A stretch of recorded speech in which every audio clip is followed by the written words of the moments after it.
Assalamualaikum warahmatullahi wabarakatuh. Alhamdulillahirrahmanirrahim. Ketemu lagi dengan saya, para pemirsa channel Terindah semuanya, dimanapun kita semua berada. Semoga kesehatan lahir wal batinnya senantiasa menjadi milik kita, dan semoga kita semua dilimpahi kesehatan serta keberkahan untuk hidup selama di dunia ini dan hingga akhir nanti, insyaallah. Oke, para sahabat terindah semuanya, di sini pada video kali ini saya akan menyampaikan tentang perkembangan daripada koalisi perubahan untuk persatuan yang diusung oleh 3 partai, yaitu Partai Nasdem, Partai Demokrat, dan juga Partai PKS. Oke, sebagaimana yang kita ketahui bahwa pasangan daripada ketiga koalisi daripada 3 partai ini telah mengusung Anies Rashid Baswedan sebagai calon presiden sejak tanggal 30 Oktober tahun 2022 yang lalu. Sudah cukup lama para sahabat semua.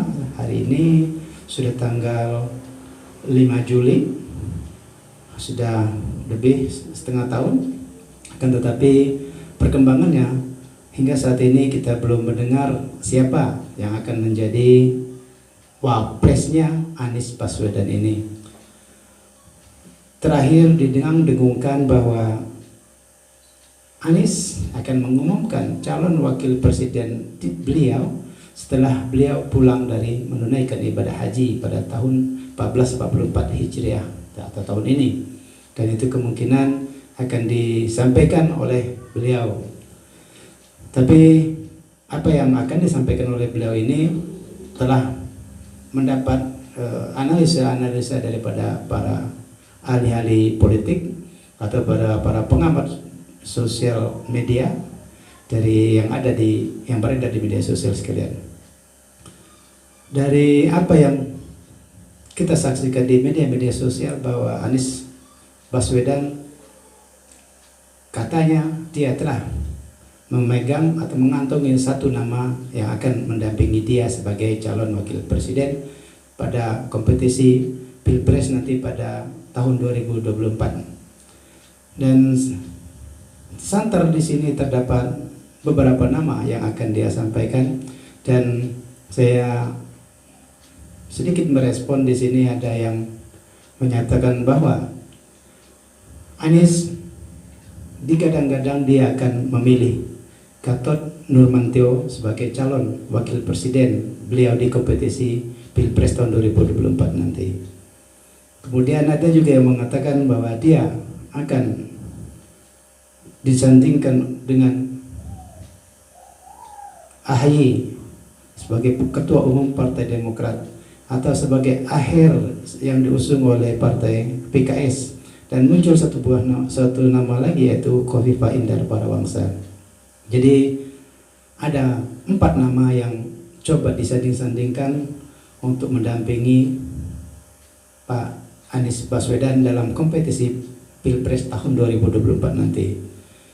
Dan saya melalui kacamata pengamatan saya sendiri, saya akan mengulas secara sederhana dan secara ringkas agar video ini tidak terlalu lama untuk didengarkan. Seandainya nanti Anies Baswedan akan memilih Aher sebagai wakil presidennya, mungkin di sini kita akan mengalami sejumlah kesulitan karena Aher itu memang secara real dia adalah kader daripada Partai PKS, sehingga partai yang mengusung Anies Baswedan juga ada keterwakilan dari Aher. Akan tetapi kekuatan Aher yang seperti kita ketahui dari polling di berbagai lembaga survei, nama beliau tidak muncul dalam minimalnya 5 besar daripada setiap kali polling yang dilakukan oleh lembaga survei. Untuk itu, apabila Aher disandingkan dengan Anies Baswedan sebagai wakil presiden, ini kemungkinan keterkenalan akhir atau kemungkinan untuk mendapatkan raupan suara dari calon wakil presiden tidak mungkin bisa mendongkrak lebih banyak. Yang kedua, ada Khofifah Indar Parawangsa. Dia adalah seorang tokoh NU di bagian timur, khususnya saat ini juga dia sebagai gubernur Jawa Timur, dan apabila dia disandingkan sebagai wakil presiden Anies Baswedan, ini mungkin sebagai keterwakilan perempuan untuk kepemimpinan di Indonesia mungkin sangat menggiurkan, tetapi untuk bisa mendongkrak suara Anies Baswedan pada Pilpres 2024 ini tidak bisa, bagi saya pribadi tidak akan mendapatkan lonjakan suara yang sangat istimewa. Karena apa? Khofifah Indar Parawangsa itu secara kalangan internal Jawa Timur mungkin dia bisa menguasai sekitar 20-30% suara. Kalau menguasai seluruhnya saya tidak meyakininya, karena di sana juga ada Ganjar Pranowo nanti yang akan menguasai daerah sana. Dan juga Khofifah Indar Parawangsa ini bukan representasi atau perwakilan daripada partai politik. Jadi kalau seandainya dia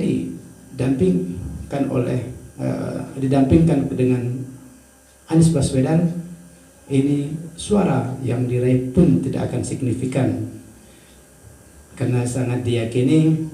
Bagi saya pribadi, saya amati sepak terjang dia secara nasional ini belum kelihatan, tapi secara lokal oke lah, tapi dia tak akan mungkin bisa meraih 100% daripada suara Jawa Timur untuk memilih dia jika dia disandingkan dengan Anies Baswedan pada Pilpres yang akan datang. Dan begitupun dengan Gatot Nurmantio. Oke, kita sama-sama dengarkan bahwa dia adalah seorang mantan Panglima TNI dan sosoknya secara nasional juga telah membumi, katakanlah seperti itu. Dan keterwakilan dia dari kalangan militer mungkin bisa membuat suatu angin segar bagi negeri ini terhadap apa yang akan mungkin terjadi di kawasan dunia internasional yang akan datang. Akan tetapi jika dia disandingkan dengan Anies Baswedan, ini merupakan formula persandingan antara presiden, capres dan cawapresnya yang chemistry-nya tidak bisa menyambung dan tidak menjamin Gatot Nurmantio bisa mendongkrak suara Anies Baswedan. Dan juga sama posisinya Gatot Nurmantio dan Khofifah Indar Parawangsa ini adalah bukan tokoh partai. Kalau seandainya dipaksakan daripada kedua orang ini untuk mendampingi Anies Rashid Baswedan, artinya dua sosok cawapres ini untuk Anies Baswedan tidak ada menunjukkan unsur-unsur daripada partai politik di sana. Sebagaimana kita ketahui juga bahwa Anies Baswedan itu bukanlah kader partai murni daripada Nasdem, akan tetapi dia adalah orang eksternal yang diusung oleh Nasdem menjadi calon presiden dari partai Nasdem. Jika itu disandingkan, maka antara Anies dan Gatot Nurmantio ataupun Anies dan Khofifah Indar Parawangsa ini merupakan suatu kombinasi yang sangat menyedihkan bagi para politikus, khususnya yang bergabung dalam partai politik, karena partai politik tidak mempunyai kader yang bisa diusung untuk menjadi setidaknya calon wakil presiden pada kompetisi Pilpres yang akan datang ini. Sangat menyedihkan apabila Anies Baswedan didampingkan oleh Khofifah atau didampingkan oleh Gatot Nurmantio, yang mana dua sosok ini kader masyarakat secara umum, bukan kader partai. Begitupun Anies Baswedan bukan kader partai. Jika ini dipaksakan, tentu saya secara pribadi sebagai salah satu kader Partai Demokrat sangat menyayangkan jika dua tokoh ini yang harus dipilih oleh Anies Baswedan sebagai wakil presidennya, karena ini akan menghilangkan semangat daripada para kader-kader partai seluruhnya, bahwa sebenarnya apa yang diinginkan oleh sebuah partai adalah mengusung ideologinya, mengusung visi misinya, dan itu hanya bisa dilakukan seandainya yang muncul ke permukaan itu adalah memang kader-kader murni daripada partai tersebut. Kata Nurmantio dari TNI, Kofifa dari organisasi masyarakat. Dan sebagai orang politik tentu kita akan sangat menyayangkan jika capres dan cawapresnya dua-duanya bukan kader partai politik murni, hanya kader capres dan cawapres secara pragmatis, dan ini bisa membuat para kader partai politik akan merasa jemu, akan merasa sangat tidak ingin sekali untuk bergabung ke partai jika jenjang karir di politiknya tidak diperhitungkan dengan alasan partai politik tidak mempunyai kader. Na'udzubillah. Untuk itu pada video ini saya sangat menganjurkan bahwa Anies Baswedan nanti ketika pulang dari haji, usung cawapresnya adalah AHY, Agus Harimurti Yudhoyono. Dia adalah seorang ketua umum partai politik, yaitu ketua umum Partai Demokrat. Ini minimalnya sebagai kader Partai Demokrat bisa memunculkan semangat yang tinggi bahwa kaderisasi di Partai Demokrat ini benar-benar berjalan. Buktinya seorang kader Partai Demokrat muncul ke permukaan setidaknya mendampingi calon wakil presiden, walaupun sebenarnya apa yang diusung di awal Partai Demokrat harus mundur ke belakang. Sebenarnya yang akan diusung adalah AHY itu sebagai calon presiden pada pemilihan yang akan datang. Akan tetapi suasana politik telah menyatakan berbeda. Tidak apa-apa dia ditempatkan sebagai calon wakil presiden. Setidaknya kami dari Partai Demokrat merasa semangat bahwa kaderisasi di partai itu memang tumbuh dan berjalan dan berkembang sebagaimana mestinya. Mungkin ada pragmatisme di sana, itu tidak mungkin, memang selalu ada pragmatisme di sana. Cuman setidaknya silakan buka peluang untuk kaderisasi di partai politik untuk tumbuh menjadi seorang pemimpin. Ketua Umum Partai Demokrat Anies AHY sebagai calon wakil presiden dan Anies sebagai calon presiden. Anies kader eksternal Partai Nasdem dan AHY adalah kader murni daripada Partai Demokrat. Ini merupakan suatu pasangan yang sangat indah untuk kita sandingkan pada pertandingan Pilpres 2024 nanti. Dan hitung-hitungannya seandainya harus bukan partai politik yang mewakilinya, ini bukan kader partai politik, ini sangat mengecewakan kaderisasi partai di seluruh Indonesia. Begitupun pada capres-capres yang lain. Melalui channel Terida ini saya akan menyarankan usunglah dari kader murni partai Anda masing-masing. Ini untuk menunjukkan bahwa partai politik itu memang benar-benar hidup secara organik dari bawah, dan memang benar-benar memilih kader yang benar-benar profesional, yang benar-benar hidup di partai tersebut.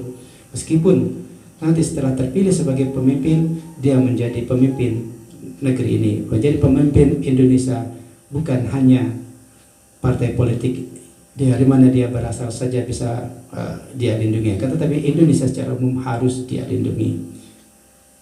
Tidak bisa kita hilangkan bahwa seorang yang berasal dari organik atau kader dari partai politik itu akan menjadi sangat militan ketika dia mengemban tugas sebagai kepala negara di negeri ini atau wakil presiden di negeri ini. Beda dengan periode yang sebelumnya, dia bukan kader murni daripada partai tersebut, sehingga dia dimunculkan menjadi sosok pemimpin di negeri ini. Begitu Anies Baswedan ketika Bapak nanti pulang dari haji, dan bisa menonton video ini, lakukan sholat pilihan di antara calon-calon yang ada di kepala Bapak, mungkin AHY, mungkin Aher, mungkin Kofifa, mungkin Gatot Nurmantio, atau mungkin Sandi, atau mungkin Thohir dan lain sebagainya. Itu silakan Anda di kepala Anda dan sholat untuk melakukan pilihan. Tapi saya menganjurkan AHY adalah pasangan yang sangat pas untuk Anda, untuk mendampingi Anda di kompetisi Pilpres dan Cawapres pada tahun 2024 nanti. Semoga video ini bisa memberikan insight sedikit kepada para pemirsa semua, karena bagaimanapun Indonesia dengan demokratis yang sangat lumayan indah ini harus mampu menumbuhkan kader-kader pemimpin bangsa melalui partai politik, karena partai politik itu merupakan salah satu pilar demokrasi yang harus dia diikutsertakan. Kaderisasi dari partai politik ini merupakan suatu hal yang menjadi suatu keharusan bagi kita untuk memupuk generasi-generasi muda ke depannya, akan membawa Indonesia menjadi lebih maju. Demikian channel Terindah, sampai di sini semoga bisa kita pahami semua, dan semoga Pilpres yang akan datang akan berjalan dengan lancar, dan semoga kita mampu memilih presiden dan wakil presiden dan juga para calon anggota legislatif yang benar-benar mementingkan kepentingan rakyat banyak dan tidak korupsi di kemudian harinya. Demikian, billahi taufiq wal hidayah. Wassalamualaikum warahmatullahi wabarakatuh. Thank you for watching.